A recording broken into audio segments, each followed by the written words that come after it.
একটি কলম লক্ষ্য জীবন এই বার্তাকে সামনে রেখে বিবাহের অনুষ্ঠানে এক অভিনব উদ্যোগ নেওয়া হলো পুরুলিয়া লাইভ 200 হেল্পিং হ্যান্ড টিমের পক্ষ থেকে। পুরুলিয়া 1 নম্বর ব্লকের গোবিন্দপুর গ্রামে সঞ্জয় ও সুচিত্রার বিবাহের প্রীতিভোজের উপস্থিত সমস্ত অতিথিদের হাতে একটি করে পরিবেশ বান্ধব কলম তুলে দেওয়া হয়। জানা যায় এই কলমগুলির কালি শেষ হয়ে গেলে যেখানেই ফেলে দেওয়া হোক না কেন সেখানে একটি করে চারাগাছ উৎপন্ন হবে।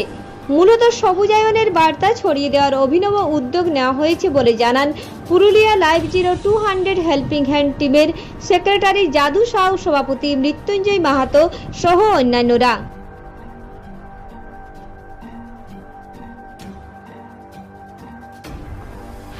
এই কলমটা লেখার পর ফেলে দিলে গাছ হয়ে যাবে। আজকে 8 এপ্রিল সঞ্জয় এবং সুচিত্রার বিয়ে।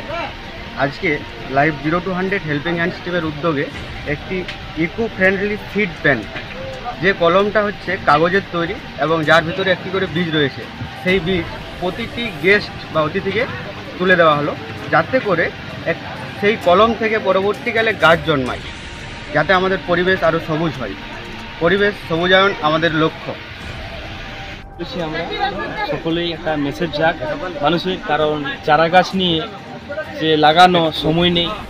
এই কলমটা এমনই একটা কলম যে কলমটা আমরা ব্যবহার করার পর যেখানে আমরা ফেলে দেবো সেইখানে গাছ উৎপন্ন হবে, যেটা আপনি প্রাকৃতিক উপায়ে, যেখানের মাধ্যমে সব জায়গায় সবুজায়ন হবে এবং ইকোসিস্টেম ভালো থাকবে, বাস্তুতন্ত্র বিঘ্নিত হবে না এবং বিশ্বায়ন থেকে রক্ষা পাবে। এই যে তাপমাত্রা, এই যে সময় আমরা যে বলি যে এসি লাগাও, এই চারা গাছ লাগাও, এই যে বিভিন্ন রকম খালি শুধু স্ট্যাটাসে আছে, ফেসবুক মন, হোয়াটসঅ্যাপ মন, এটা বাস্তবিত করার জন্য আমরা এটা উদ্যোগ নিয়েছি।